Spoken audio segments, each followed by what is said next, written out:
Right, hey guys, how are we doing? Back another video from Mother's Basement. Today, we are checking out the greatest anime of all time, a special that Jeff has done to celebrate 10 years of him being on YouTube. I'm trying to think what anime would be on the greatest of all time. So it's an hour long, so there's going to be quite a lot on here, but I think the likes of Death Note has to be on there, JoJo's Bizarre Adventure has to be on there, Gurren Lagann has to be on there. Dragon Ball Z has to be on there. Code Geass, Bakano, Space Dandy. I mean, there we go. It's done. We don't need to watch the video. Right, now, let's get into it. 10 years is a long time to It be is. doing anything. But for the last decade, I've had the incredible fortune to be doing my favorite thing. Analyzing, gushing over, roasting, and recommending anime for you fine folks at Heck home. yeah. Yet somehow, in all that time, I've never just sat down and laid out my picks for the best anime ever. I've talked favorites, shows that changed me personally, and even the best of one specific genre that I've definitely seen too Evidence much in of. But the Shadow is greatest so of all good. time, I always felt like I just hadn't seen enough to definitively make that kind of call. Really? After a decade of watching anime like it is literally Attack my on job, Titan, though, boom. I've realized I probably never will. There's just too much, and I was simply using that impossible standard as an excuse to avoid laying my cards on the table and facing ultimate judgment for my ultimate tastes. No longer. There's never been a better time. Let's do I've been it. at this 10 years, absorbing great anime and honing my critical faculties, and after all of that, plus a lifetime of fandom before it, these are the 10 greatest anime Oh. that I have ever is had just the 10. pleasure of Oh my watching God. on television or a simulcast streaming platform. OVAs and movies, we'll get to some other time. I think it's only fitting to start the same way I started this channel. Yo, yes. Oh my god, so there's only 10, so... Bakano's Devil. What an anime! Yes, let's go. If you've not seen Bakano, what are you doing? When I first brought home my Bakano Thin Pack from Indigo Books in the summer of 2009, it instantly shot up to the top of my all-time favorite list and became my go-to pick for every subsequent anime night with the bros. In all my 16 years of life, I had never seen anything even remotely as cool as this supernatural gangland action romp, and even after spending twice that long on this planet, watching at least 50 times as many anime and replacing almost every other entry in my favorites twice over, it's still on the list. I mean, I remember Bakano was... So, me and my mate Steve, I'd only just started getting into anime. We were dead nerdy. We were going to Comic-Con and that. And then it was on Netflix. This is like when we first had Netflix.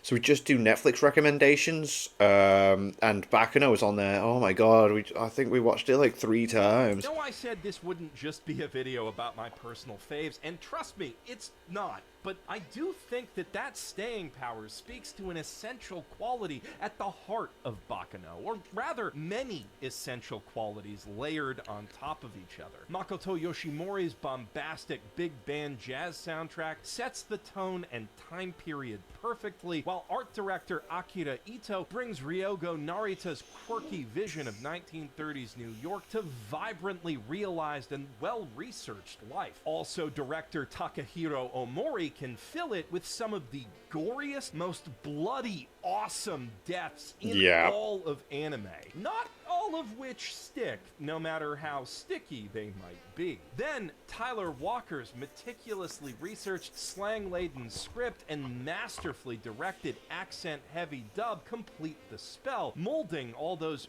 quintessentially Japanese components into an immersively authentic American period piece. Inarguably one of the greatest works of localization in animation history. But the original Japanese screenwriter, Noboru Takagi, performed an even more magical act of transformation. See, Baccano is a very good series of light novels, an unconventional epic spanning years and eventually centuries as it follows the exploits of various It covers a very long timeline. mortals who integrated themselves into the American public, and in particular, its mafia. The saga jumps back and forth between different Which time I periods love. and character perspectives from book to book, but the books themselves are basically linear. Brainsbase's anime, on the other hand, takes the building blocks of the first 3 volumes and jumbles them up, rebuilding them into a complex, non-linear narrative maze. And I love it, and I love how you just constantly like, oh right, this time now and then this happened 800 years ago. And blah, blah, blah. Just like, in the what? vein of Memento, Reservoir Dogs, Pulp Fiction, and especially Snatch. The OP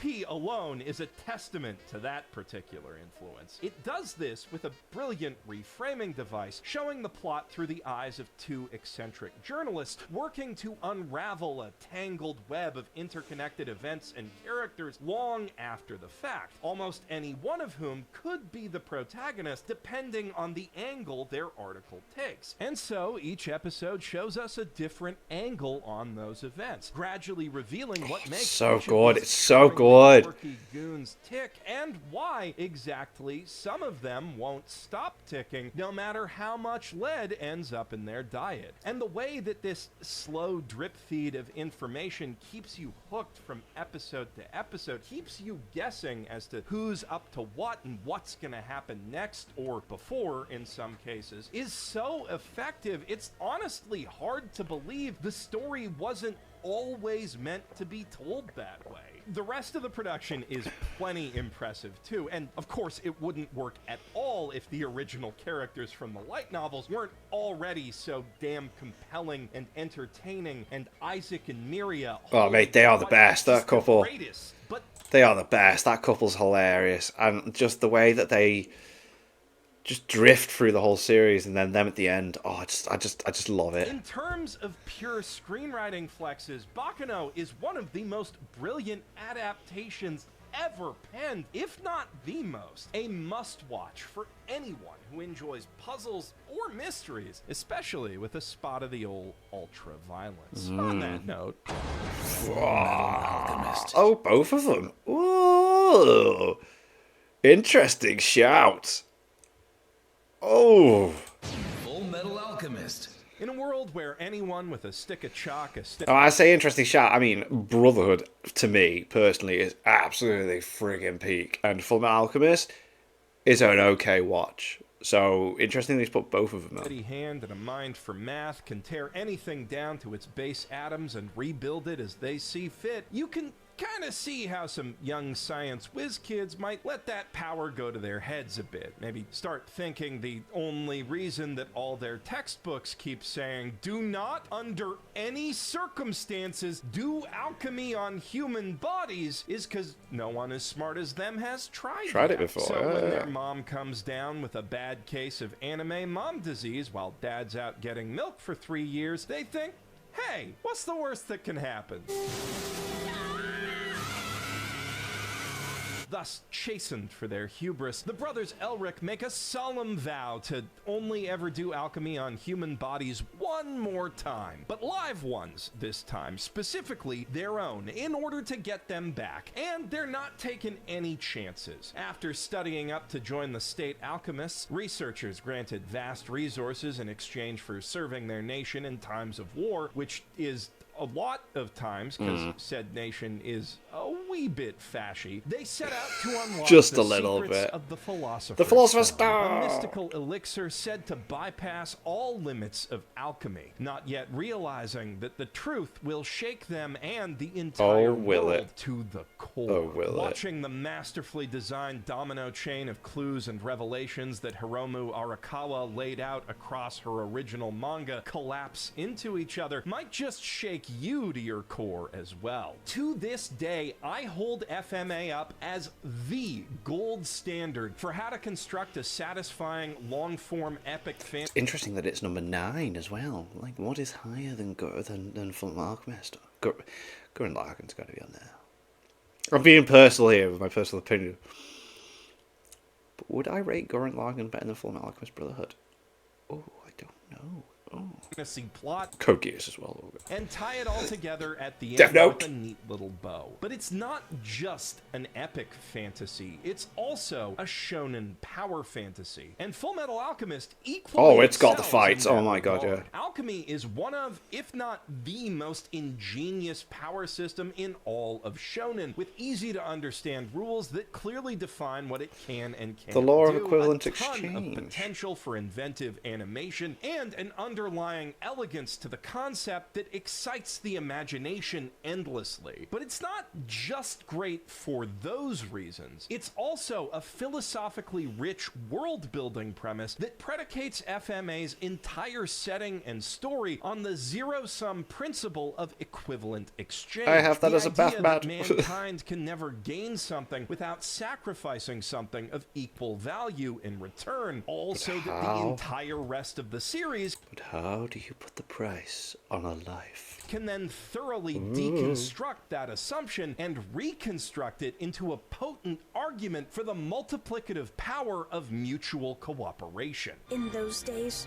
we really believed that to be the world's one and only truth. And in that spirit, as you may have surmised from the title card, I'm ranking both Full Metal Alchemist anime together in this spot, because I don't believe that either one of them is truly complete without the other. Obviously, the 2003 version lacks that incredible ending and most of the equally masterful journey that leads up to it, as by the time it hit the air, Bones only had like 19 episodes worth of monthly manga story to work with in their 51 episode show. But 2009's Brotherhood reboot was likewise made with the expectation that its viewers would be fans of that original anime, fair. because it was a huge hit that kind of single-handedly saved Bones from going under back in the day, and everyone really loved it. And so, in its rush to recap everything from the original anime up to the split, Brotherhood ends up utterly fumbling some of the most important early arcs, undermining powerful moments of horror and tragedy, and straight up neglecting to introduce a pretty important recurring character. The original series just does a much better job of getting you acquainted with its characters and world, and if I'm being honest, it does a better job of sucking me into that world too, with its atmospheric use of color and mood lighting, and its more cinematic approach to animation and storyboarding. Brotherhood is certainly much more visually accurate to the style of the manga, but that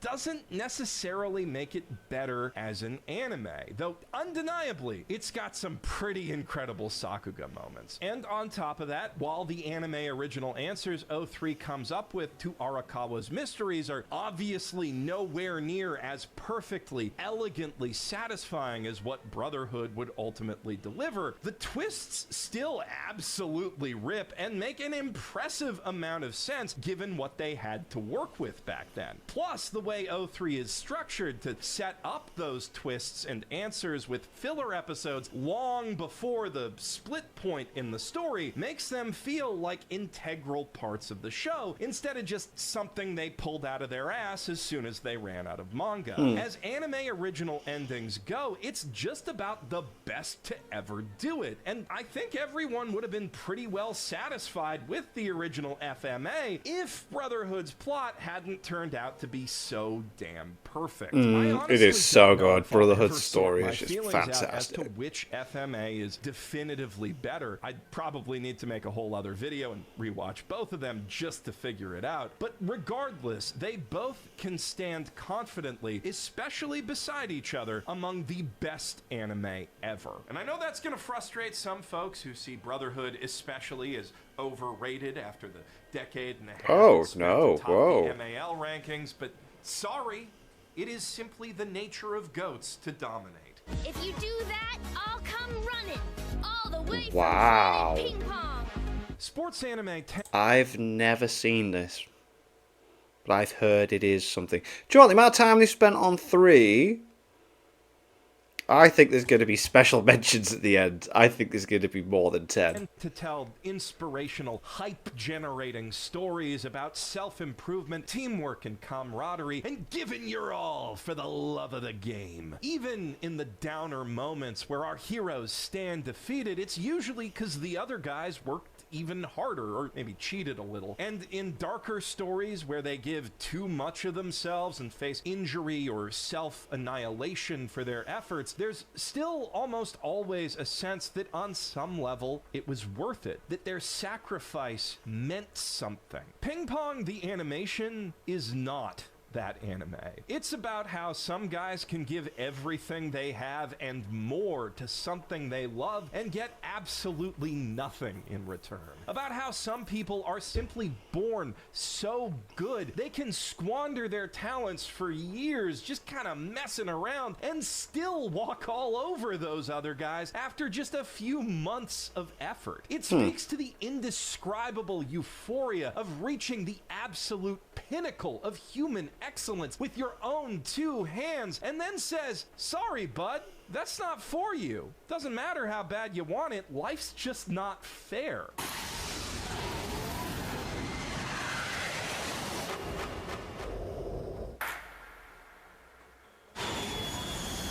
Match goes to Hoshino. Which certainly doesn't mean don't do what you love, but rather do it because you love it. Don't get hung up on where you think maybe you can go. Learn to enjoy the journey there. Other sports anime sell a fun fantasy that can get you out of bed in the morning, but Ping Pong shows us how to live in our own harsh reality after we're up and moving. It's a captivatingly beautiful portrayal of some very ugly truths about life, and the animation style reflects that brilliantly. Deeply unflattering caricatures rendered in rough, raw line art, squashing and stretching, acting and emoting with little regard for realism or the comfort of the viewer. It would be a very difficult anime to look at if it weren't so hard to look away from. For every movement is It does packed with really stand out, the explosive, animation. expressive energy, every shot composed with the eye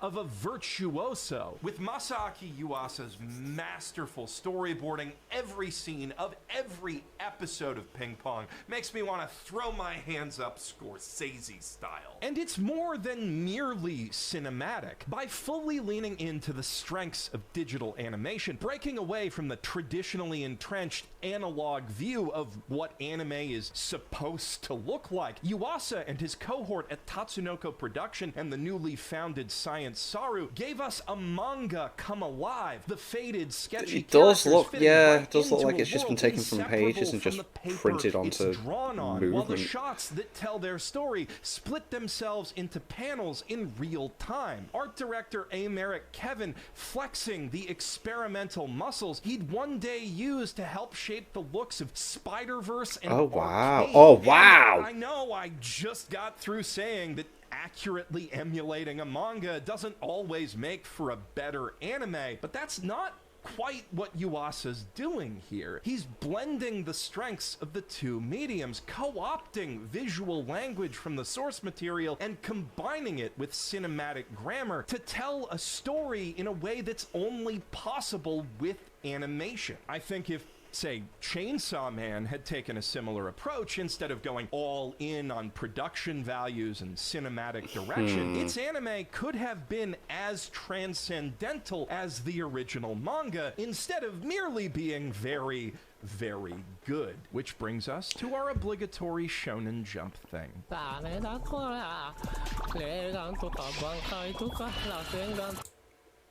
Of all time, Jujutsu Kaisen's on there. Now, don't get me wrong. Don't get me wrong. I love me some Jujutsu Kaisen. But I won't be putting it in the top 10 anime of all time. Don't get me wrong. I love it. 4 years and 1 week ago, I declared Jujutsu Kaisen to be peak shonen anime. And many a time since then, I've been asked if I still stand by that statement. Here's your answer. Yes, even though I've read all of Hunter x Hunter since then, and even though the manga had kind of a weak epilogue after it got done running one of the craziest final battles in genre history. Season 2 for is an absolutely entire awesome, straight right? year. Because we're not talking about manga today. But even if we were, it'd still be top 10 easy. I mean, it's got two of my top 3 shonen arcs of all time, right below Chimera Ant, and both of them were recently adapted into the most insanely gorgeous single season of battle anime goodness arguably ever. It's fantastic. Because I know that some folks out there prefer the polished digital compositing look of Ufotable's stuff, but if we're talking just pure animation excellence, JJK Season 2 alone has more cuts up on Sakugaboru than all 4 seasons of Demon Slayer combined. The Shibuya incident is just fight after fight after fight after fight, where the choreography, camera work, character acting, music, sound design, and script are all firing on more cylinders than anyone thought would even fit in the engine. Oh my god, such peak epic. Oh my god, so cool.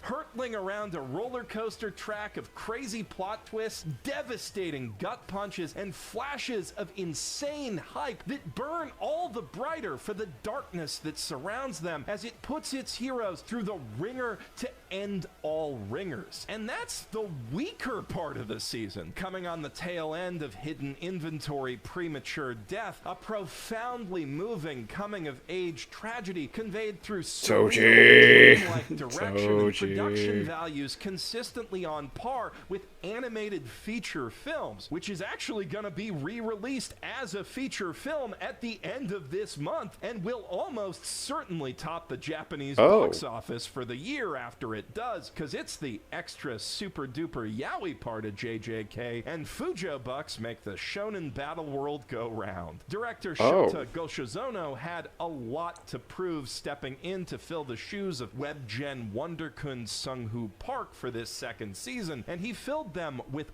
unrivaled vigor. Season 2 is absolutely fantastic. Through reportedly the most turbulent production in Studio Mappa's history, and refusing to let his work ride on the quality of the source material alone. Though Gege Akutami does also deserve quite a lot of credit for how well this adaptation's turned out so far. In author notes and Q&As, he frequently admits to envisioning the series as an anime first, composing his pages with an eye for how they'll ultimately be animated. Think of how the Choso bathroom brawl came preloaded with reference material from the raid, and structuring his fights and arcs with episodes, seasons, and the occasional movie in mind, building around natural breakpoints to make the screenwriter's job easier. Gege's scene-oriented storytelling also comes part and parcel with a show-don't-tell approach to plot and character development that makes this anime immensely rewarding to rewatch and analyze, revealing hidden depth and nuance in almost every interaction, combat, or conversation for anyone who cares to look. And hey, if you like navel-gazing anime that make you think about stuff, we got more where that came from.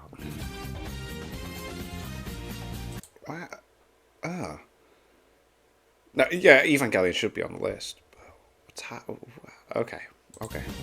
Neon Genesis Evangelion was a dream project born from a nightmare. Coming off the back of Nadia Secret of Blue Water, one of the most titanic production disasters in the history of the anime industry, Hideaki Anno, prodigy of the otaku generation, protege of the OG GOAT, fell into a deep, years-long depression. But he got the chance to claw his way back out when an executive from King Records handed him and Studio Gainax an unprecedented opportunity, an open time slot to do with as they pleased. That's just crazy. Anno got to work building a world and story drawing from his biggest inspirations, approaching the fantastical giant magic guy versus alien kaiju dynamics of Ultraman and old-school super robot shows with the immersive sci-fi realism of Gundam and Macross, blending in the existential bleakness of Space Runaway Ideon, the apocalyptic tone and stakes of Devilman, the skin-tight battlesuits of Super Sentai, but like way hornier, the futurist set design of 2001: A Space Odyssey, but like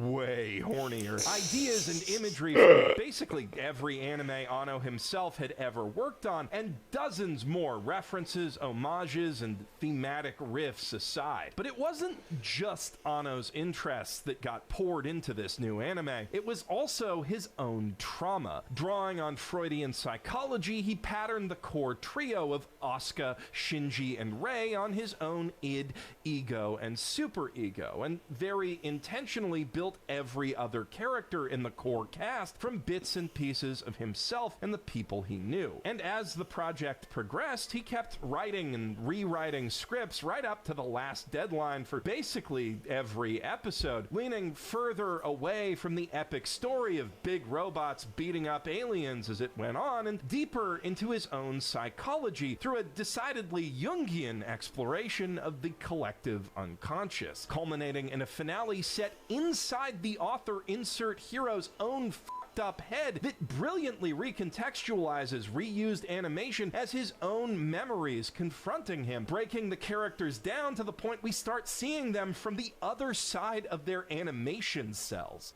これは僕だ僕を他人に見せている形これも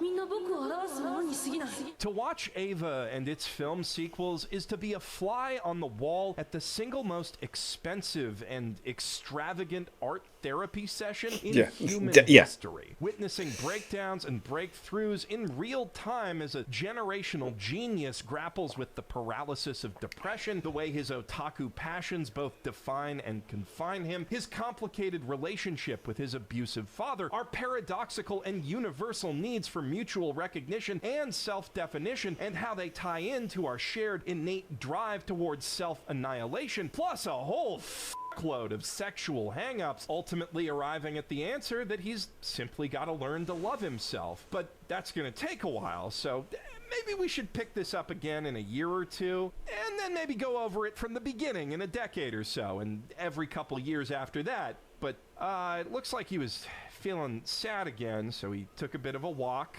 went to his cool senpai's place to play with toy planes for a bit, made a Godzilla, and now, oh, look at the time. It's 9 years later. Whoops. But turns out, going outside, spending time with your friends and hot wife, pretty good for you. So, more of that. Less animating, maybe no more animating. Gonna go make a Kamen Rider now. And far more than all the dense layers of deep-cut nerd passion and even deeper-cut Christian lore, it's this raw, painfully honest, introspective side of Evangelion that makes it so endlessly, enduringly compelling. In the modern age of industrial consumer art, you just don't see shows getting made that are this brilliantly directed, this immaculately polished, this boldly experimental, and this far up their own ass. And I mean that as the highest possible compliment. The purpose of art is to express the things deep inside us that words alone cannot describe. And Evangelion does that with style and panache and unrivaled mastery of analog animation as a medium, and the second coolest giant robots ever. As for the first, though... Gurren Lagann, let's freaking go. This is definitely in my top 10. This anime is so... What's better than Gurren Lagann? Fine, top 5. I'll take that. I would personally put Death Note as one of my all-time favorites. I always say Death Note and Full Metal Alchemist Brotherhood, but then yeah, Gurren Lagann's definitely on there. Baccano is definitely on there. Kogia's. Fight the power. Let's go! Neon Genesis Evangelion and Tengen Toppa Gurren Lagann are two sides of the same coin, and not just because they're both lavishly produced super robot throwbacks with made-up words in their titles about kids with confidence issues fighting cosmic horrors, directed by Gainax's two most iconic, enduring, and horny ex-employees. Eva demonstrates what's possible artistically and cinematically when an entire multi-million-dollar anime production pipeline submits wholeheartedly to the vision and whims of a singular auteur, whereas Gurren shows us what can be done by a team with similar creative freedom working independently toward a shared vision, each artist believing wholeheartedly in the director who believes in them. Hiroyuki Imaishi conceived the Gurren project as a narrative-driven animation showcase that would give industry veterans and newbies alike a chance to flex and experiment, similar to Gainax's beloved and groundbreaking OVA Fooly Cooly, yeah. way bigger. The biggest ever. The result is an anime every bit as dense as Evangelion, but in a less thinky, more feely sort of way. A show that's abnormally inconsistent from episode to episode, scene to scene, and even shot to shot, as each animator and director leaves their own distinct creative stamp on their piece of the greater whole. Layers upon layers of artists building We just don't talk about episode 6. on and around each It is other's 6, isn't it? Or is it interpretations 4? and It's an early ideas episode. with a light but firm directorial touch, ensuring that it all fits together, not quite seamlessly, but cohesively, the seams themselves becoming their own beautiful part of the bigger picture. I honestly think the toughest part of pulling this whole list together was choosing where to rank Imaishi's work relative to Anno's. They're both equally accomplished artists, but with such vastly different approaches that it feels almost impossible to compare. One characterized by meticulously thoughtful introspection that invites endless analysis and essay writing, while the other embodies a wild, intangible, indescribable energy permeating everything he touches. I also struggled with whether to pick this or Cyberpunk Edgerunners to represent Imaishi's oeuvre. Oh yeah, Edge Runners is absolutely amazing. Oh, but all time. Oh yeah, that's toughy. That is toughy. Because on top of being the greatest video game adaptation Like, would I put Mushoku Tensei on there? Would I put ReZero on the list?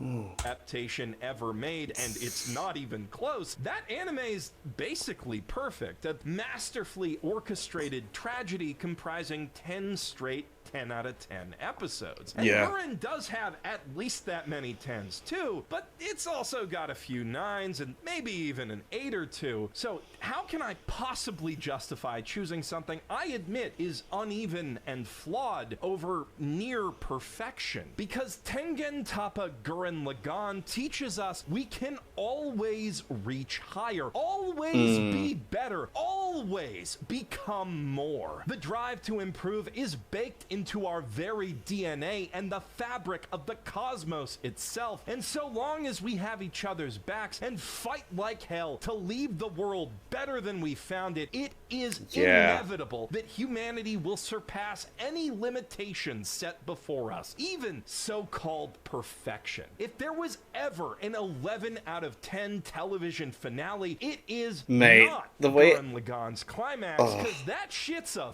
15. Bro smashed an entire galaxy. Yeah, it's so over the sick. embodiment It just gets so ridiculous. They're throwing galaxies at each other, and it's just like, what? And it's just, you just don't care.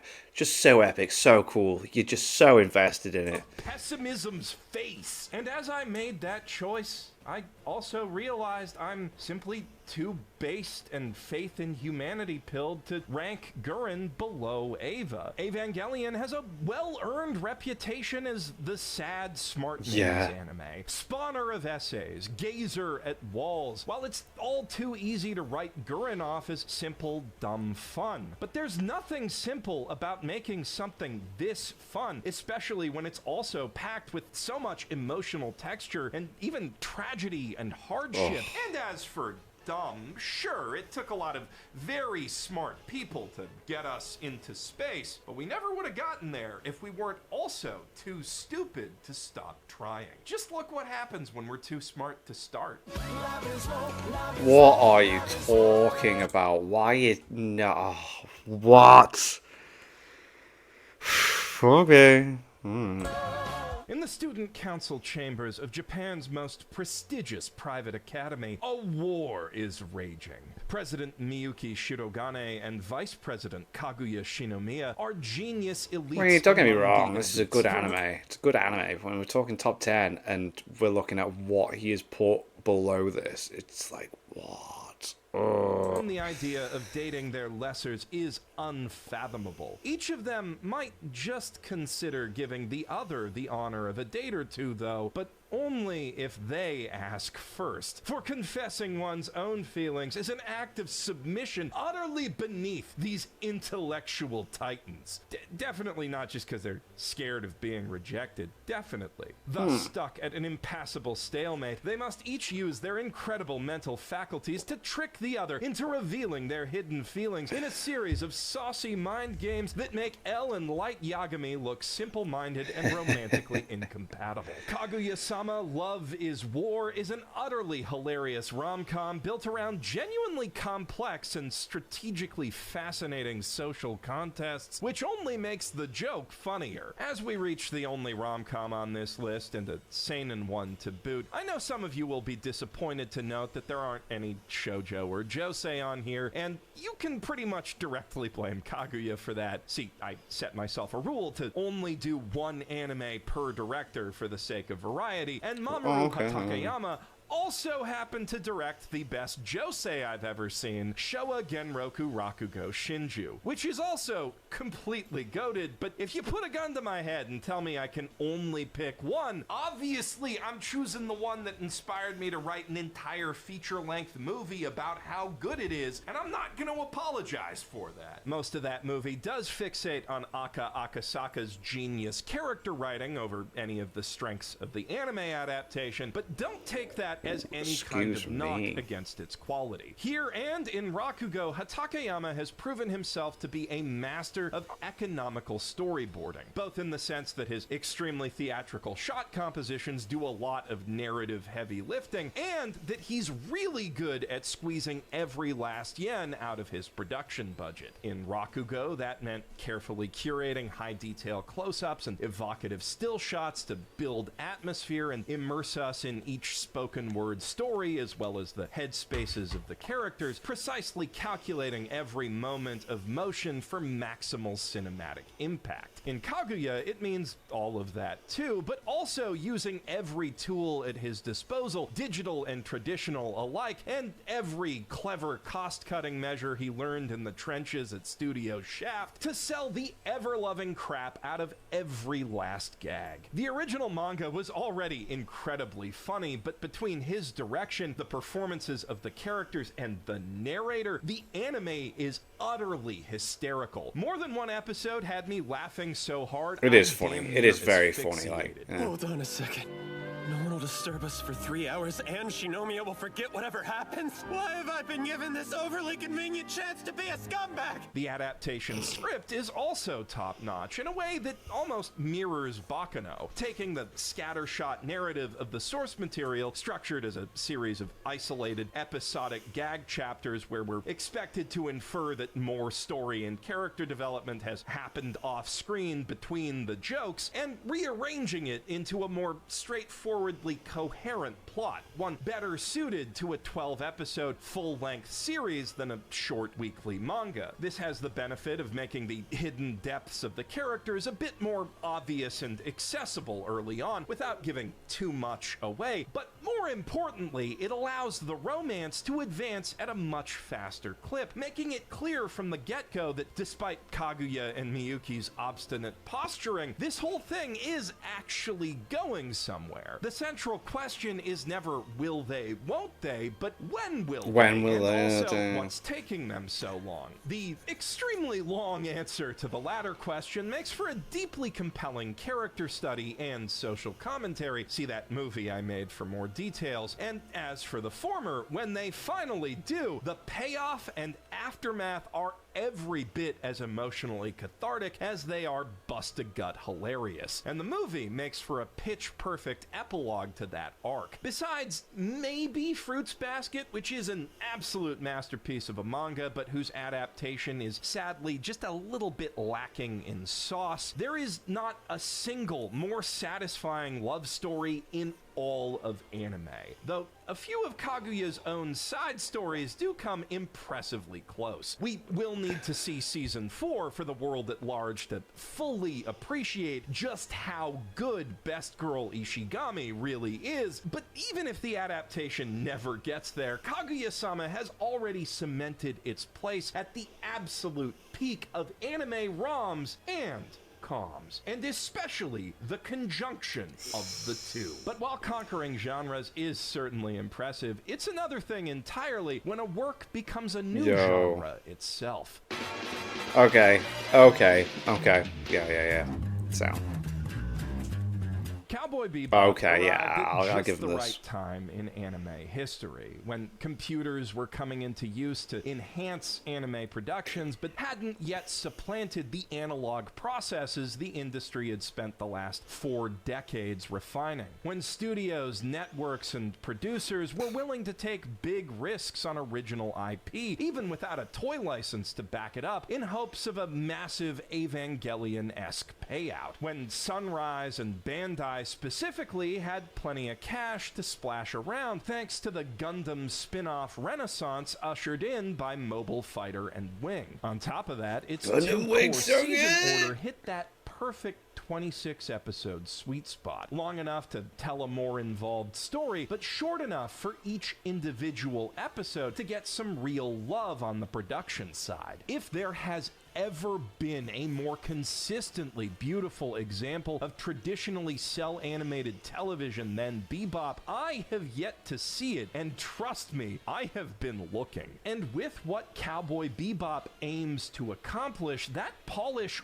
really matters. Not just because, ooh, pretty pictures, or the vibes, but because every extra background detail and spaceship cockpit greeble makes its world feel that little bit more real and lived in, while every subtle flourish of character animation makes it feel more alive. This isn't some epic space opera about legendary galactic heroes changing the fates of whole planets with their mighty deeds. It's space jazz, a song It is everyday that. people It really and their is that. everyday struggles to get by in a big, scary, expensive solar system that couldn't care less if they live or die. Our heroes aren't heroes at all, just bounty hunters aiming to cash in on the desperation and misfortune of folks even worse off than them. A crew of amoral crooks inspired by the iconic cast of Lupin III, who managed to become every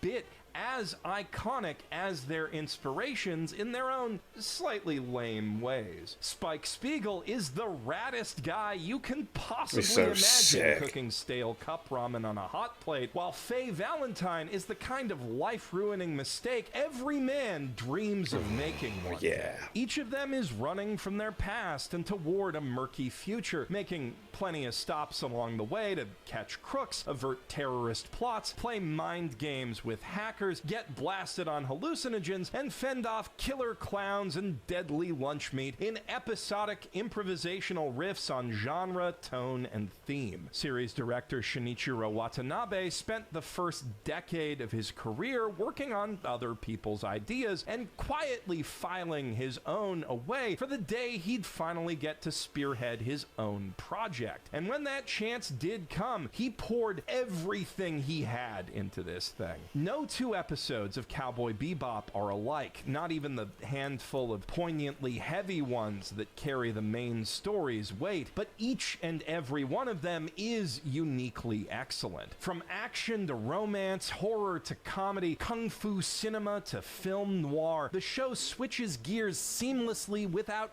ever missing a beat. But even more striking than Watanabe's versatility as a director is his style. Yoko Kanno's music infuses every moment of Bebop's action as Spike, Jet, Faye, and Ed play ship consoles and computer keyboards like instruments, paint pyrotechnic trails across the inky starscape, and dance their way through street fights and shootouts, always a few frantic steps behind their quarry. This syncopated energy that permeates all of Watanabe's work is, I feel deeply in my soul, what animation is fundamentally all about. Yeah. It takes something real special to top that. I'm confused. Yo. Where's Rem? Oh, do you know what? Yeah, 'cause season 1 was so good anyway, and then season 2 was just like, oh. And then season 3's just been phenomenal. Oh.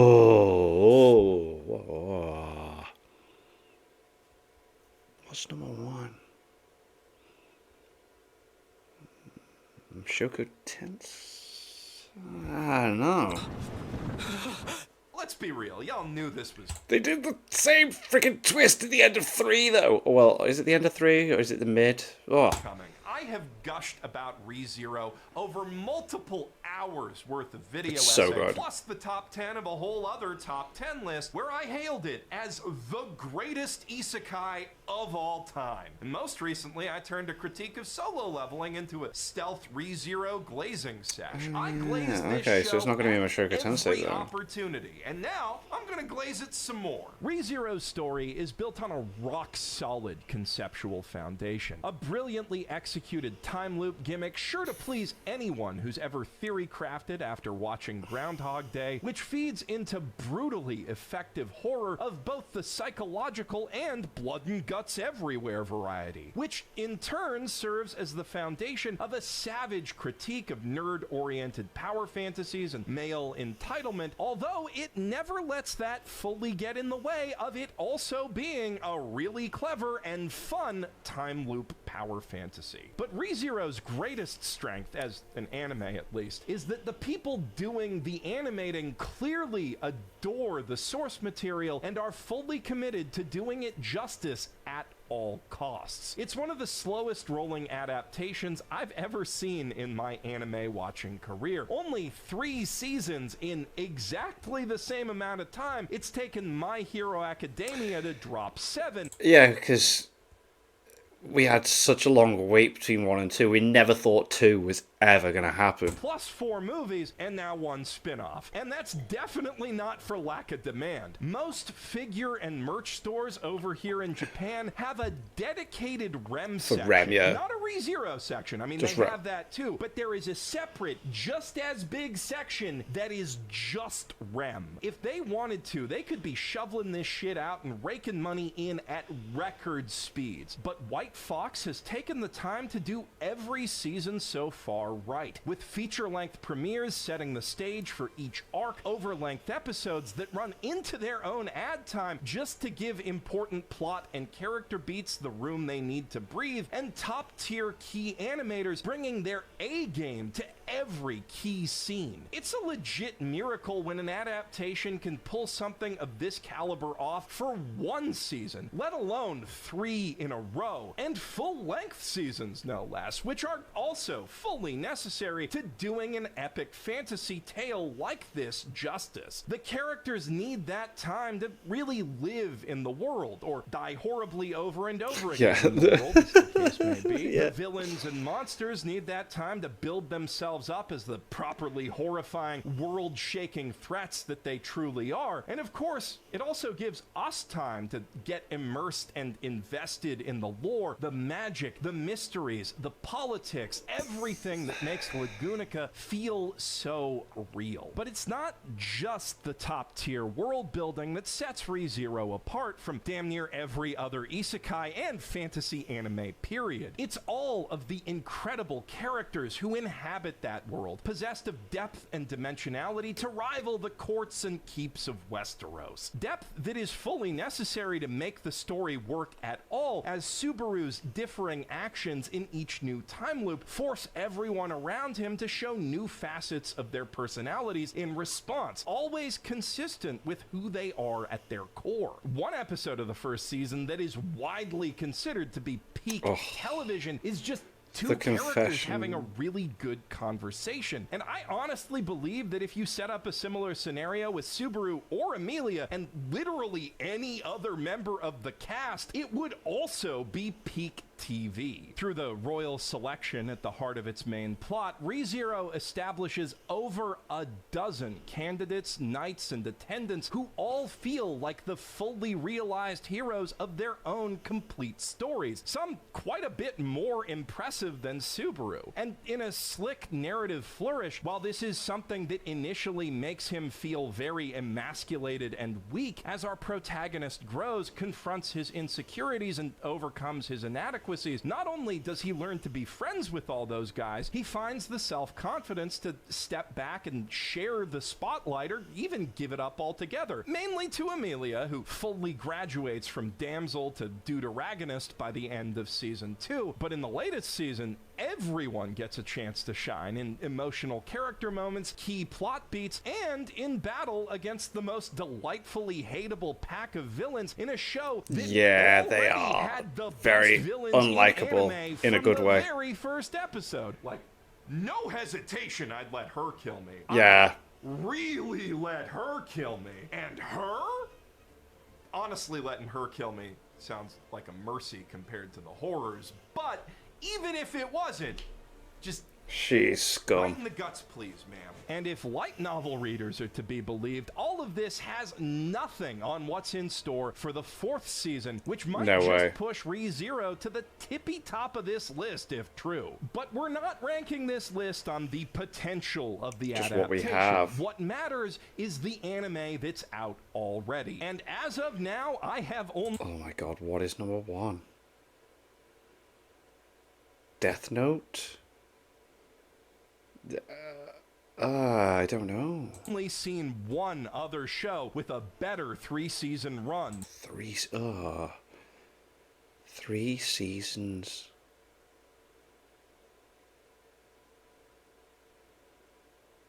Can't think of anything. Than this, which we'll get to in just a moment. But first, I'd like to shine a spotlight on some honorable mentions. I knew we get honorable mentions. Odd Taxi, yes. Too many to actually mention out loud, but I'll keep them playing behind me as I address what I'm sure will be the most common criticism of this video, at least from anime old heads, who are gonna look at my list and these clips scrolling by, see basically nothing made before I was born, and cry, recency bias. You don't know ball. Watch more classic anime, whippersnapper, and some tokusatsu while you're at it. To which I would counter, first, half of all the anime in existence were made in the last decade or so, and like 85% of them came out after 1990. Isn't that crazy?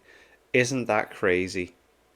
That statistic is just mental. Plus, it is the nature of art to improve over time as creators learn from each other. So the odds are heavily skewed toward anyone's favorites and the best anime in general being more recent. And second, you're absolutely right. I have not watched enough great old anime, or enough great new anime for that matter, even after a decade of doing this for a living, which is something I'd really like to change. Saga, and yo. that's why I'm starting up a new podcast, Quest for the Best, with my best buds, Tristan and Miles, where every week we're gonna check out and talk about a new contender for the top 100 greatest anime of all time, as nominated by one of us, or you guys at home sometimes, or our guests, if and when we have guests. You might know Tristan better as the AniTube OG Arcata of Glass Reflection and Podtaku fame, while Miles is an industry veteran who spearheaded the Anime Awards, Crunchyroll Expo, and a whole... Yeah, hasn't he appeared in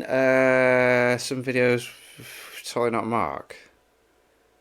When he does like statistic videos, or is it Super High Patch Wolf with the current state of shit. Oh, I can't remember. A lot I've of seen him other in cool stuff though. Back when Crunchyroll actually cared about the anime community. But more importantly, they're both my favorite guys to hang out and talk anime with, and now you get to hang out with us while we're talking anime every week for free. That sounds What a fun. deal. The first episode, in which we talk about Freerun, is already out at the link in the doobly-doo. So Cool. when you're done here, go give that a watch and subscribe to Quest for the Best on YouTube or your podcasting platform of choice. But no matter how long that podcast runs for, it is gonna take a hell of a lot to unseat my top pick.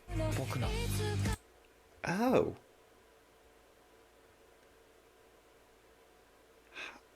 Three seasons, yeah. Ooh, do you know what? I'm not angry. I'm not angry. I don't think I would personally put Mob Psycho 100 at number 1, but I am very happy to see that on his list. Very good anime. Does he spell Psycho wrong? Isn't it S before Y? S-Y-C-H-O? Mobs? Let me just quickly check that while I see it. Sorry, a very random thing to be, if we Google the word Psycho, P-S-Y-C-H-O. Ah, you spell it wrong. Unless that is how Mob Psycho is spelled. Mob. Nope, you spell it wrong. Well done, Jeff. Your 10th anniversary video. Anyway.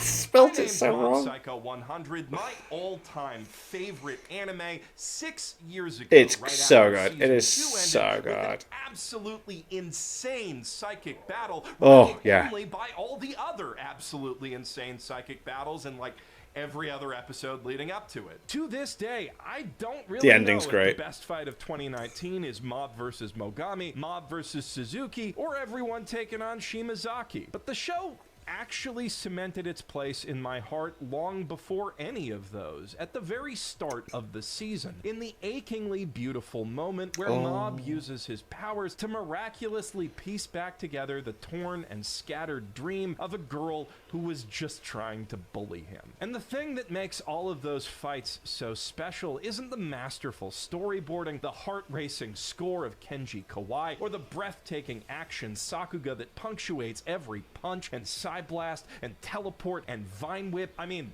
it is also that stuff. It's so Man, good. that stuff is cool. I love that stuff. But more than that, I love how Mob approaches every one of his enemies, no matter how malicious, with empathy and understanding. How he strives to use insanely cool and beautifully animated supernatural violence only as a means of opening dialogue, because he believes in his heart of hearts that everyone can change. And even though Mob is awkward and timid and capable of throwing an entire city block at a guy just He's by so thinking about it, powerful. he wants to change into someone who can use his words like the man he admires most. The man who almost single-handedly got this incredible anime made, because before he even thought about any of those cool fights, Yuzuru Tachikawa, creator of Death Parade and one of the most acclaimed young anime directors working today, felt an irresistible compulsion to animate Reigen Arataka's face when Mob tells him he's a really good guy. Hardcore otaku love to theorycraft about our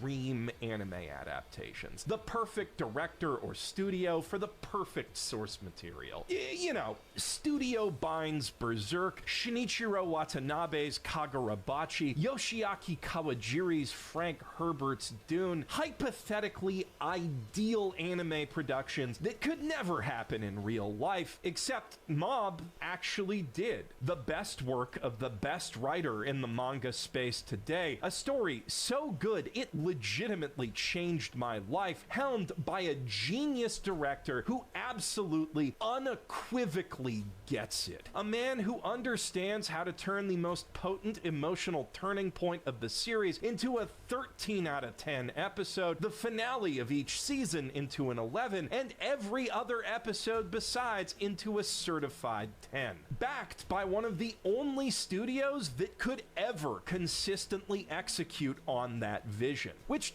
may confuse the folks at home who think the show falls off a little when it's too focused on comedy and not being about Claw, but those people don't get it. Mob Psycho 100 isn't a plot-driven shonen battle anime, it's the world's funniest and sometimes saddest slice of life comedy, which just happens to occasionally be interrupted by shonen battles and terrorist attacks sometime. I can see where the confusion comes from, since every one of those battles is executed with a similar level of polish to the hypest moments of JJK, One Punch Man, and Hiroaka combined, even when it's just Mob beaten on jobbers. But that comes alongside slapstick animation to rival Kaguya-sama and Nichijou, tearjerker moments on the same level as Anohana and Orb, and just for good measure, spooky supernatural elements that manage to simultaneously feel genuinely unsettling and still fit that cartoony art style through the ingenious application of mixed media paint-on-glass animation, which I think technically makes this the last traditionally animated thing to ever air on television. That is how hard they went with this show. And while the core plot may not be quite as elegant and compelling a mystery box as, say, FMA, the way it ties together every last one of those genres and ties up every last character's arc in its finale is an even more impressive writing flex in my book. Also, it's got the 3 greatest anime openings ever, like hands The openings down. are And y'all know how I feel incredible. about OPs. Mob Psycho 100 is simply the best anime in every way and on every level. And if you disagree, that's cool. Tell me your top 10 in the comments. Before you go, though, I need to say thank you to Haruhi, naturally, to my dad for being my biggest fan right up to the end, my mom for use of the basement, and the friends and family who were there for us when we needed it most, to Trey, Adam, Nyes, Jab, Zach, Dylan, Kennedy, Flip, Lachlan, Daniel, Ava, and Mitch for using your editing skills to bring my words to life as videos over the years, to Aaron for being an amazing friend and even better artist, to Maylene, Dominic, Rie, Corey, Connor, Adele, and everyone else at Geeks Plus who's helped make our dream of living in Japan possible, to Matt, Steph, and the whole Game Theory team for giving me a place to hone my writing skills and the utterly invaluable advice that got me where I am today, to the ANN, Metal Gear Marathon, Shonen Flop, One Piece podcast, and Dog Zone 9000 crews for all the good conversations over the years, to Lee for making me believe I could do this, and Steve for giving me no other choice, to Dan and Carrie, Derek and Grace for being great friends and inspirations, Liam, Matt, Wooly, and Pat for making sure I could never stop doing this, John, I couldn't ask for a better shonen rival, to CJ, Ellie, Reagan, Sterling, Jono, Johnny, Monty, Dan, Evan, Matt, Chris, Jake, Keita, Scott, Curtis, Lanny, Izzy, Mac, Shane, George, Austin, Cole, Sungwon, Mike, Bryant, Kevin, Garnt, Sid, Baron, Dakota, Holden, Aaron, Kayla, Jacob, Raina, Brennan, Momoka, Sheena, Feek, Josh, Kate, Emily, Manu, Terrence, Gita, Harry, Casey, Isla, and everyone else who was the real Mother's Basement we made along the way, to Sadie for bringing me all my Brazilian So nice fans, just making all and, these thanks. of course, to you for watching this video and all the other ones. To everyone who's ever left a like or comment or hit that sub button over the years. To everyone in chat, and also a sorry I don't stream more often. To everyone who's ever come up to say hi at a con. Everyone in the Discord and the Phantom Thieves who keep them in line. And especially to all the patrons who've given me not just your eyeballs and kind words, but your precious cold hard cash over the years. This wouldn't have been possible without all of you. But most importantly, I have to thank Yazzie, the best girl to end all best girls, for pushing me through the tough times and making the good ones all the better, for making me laugh so hard I can't breathe and taking my breath away in so many other ways, and for being with me through nearly every step of this crazy journey. I'm Jeff Thew, professional shitbag, signing out from my mother's basement. They said it. Ah! He hasn't said that in ages. Just let it go just in case. Don't think so. 4, 3, 2, 1. Very cool. Very interesting list. Loved it. That was... I think it was just ping pong I'm not seeing. But like... I think my top 10 would be different. But it's personal opinion as well, isn't it? Like, you know... He said it wasn't, but it is. You've got your personal bias when it comes to ranking things, and it's just always the way it's going to be. I personally would have Death Note on there. I don't know how I would number it. Death Note would definitely be on there. I don't think I'd put ReZero on there, but I don't disagree with him it being on there for him. Yeah, I don't know. I'd have to think about it more. I think JoJo's would definitely be on there as well. JoJo's Bizarre Adventure would be in top 10 all-time anime for me. But yeah, that was fun. Nice one, Jeff, being around for that long. I love reacting to your stuff, like always have done. And I look forward to seeing what else you do in the future and checking it out with all you guys. But yeah, thanks very much for watching.